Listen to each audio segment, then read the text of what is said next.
Mr. Chabot. Thank you, Mr. Chairman. Mr. Acting Attorney General, as you mentioned earlier, there are other important matters within the purview of the Justice Department and within the oversight responsibilities of this committee, besides fishing expeditions trying to get the goods on this president in an apparent effort to impeach him.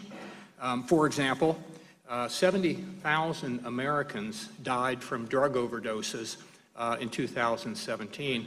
Now, I'm old enough to remember back in the mid-'80s when President Ronald Reagan and his wife felt so compelled to do something about the scourge of drugs in this country that the effort to just say no began and other efforts following that.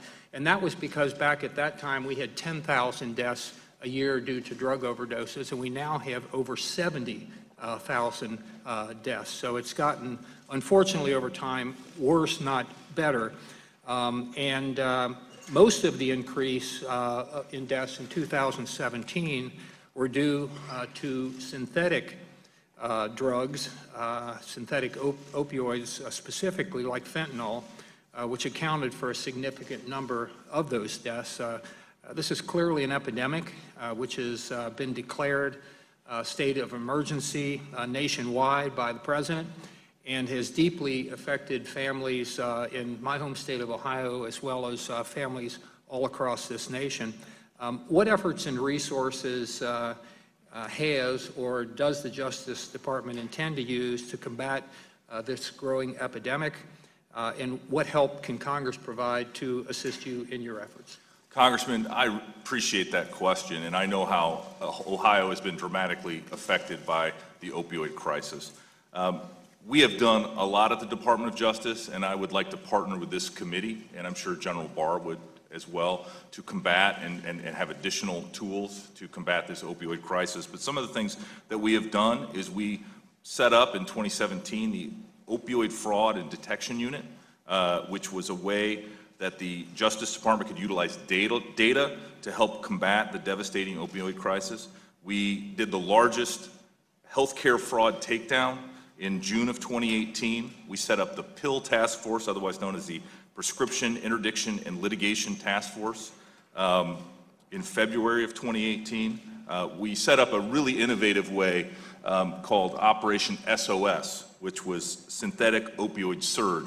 General Sessions and I went down to Tampa, Florida, where we saw Manatee County had taken an AUSA and embedded them once a week into the sheriff's office in order to take every fentanyl overdose case. And they dramatically reduced the number of overdose deaths in Manatee County, and we decided to take that model and apply it to the most affected states and districts that could really make a dramatic difference in saving lives. We also, let me just, if I could, let me stop you there. I just have a follow-up question along the same topic.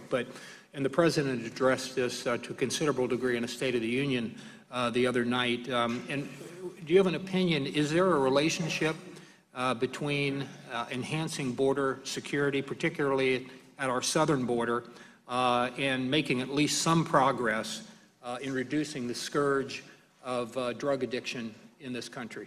Congressman, absolutely there is a connection between the drugs that are being imported through our southern border, which is a large majority of those drugs, and the opioid crisis we now face. In fact, I went to China in August as Chief of Staff for then General Sessions. He asked me to go to talk to the Chinese about what more they could do to reduce the amount of fentanyl that's being produced in China. And we had a nice dialogue with some high-level government officials, and the President, as you know, has agreed with General Xi to reduce fentanyl and eliminate fentanyl production in China.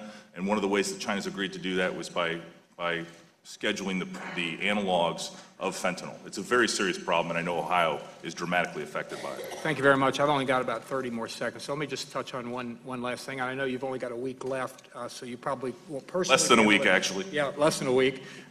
Yesterday, this committee, in a bipartisan manner, passed the No Oil Producing and Exporting Cartels Act of 2019. This is something that I had introduced almost 20 years ago, along with my Democratic colleague John Conyers, who was chair and ranking member of this committee over the years.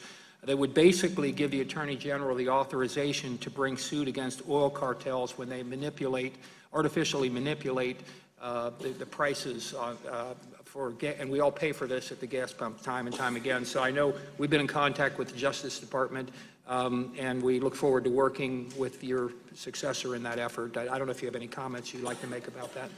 Congressman, I'm fully aware of that bill, and I look forward to the Department of Justice working with you to successfully not only pass it, but implement it. Thank you. And I'd like to give Mr. Nadler and some of our Democratic colleagues, as well as Mr. Collins and others, a lot of credit for that as well. So thank you very much. Yield back.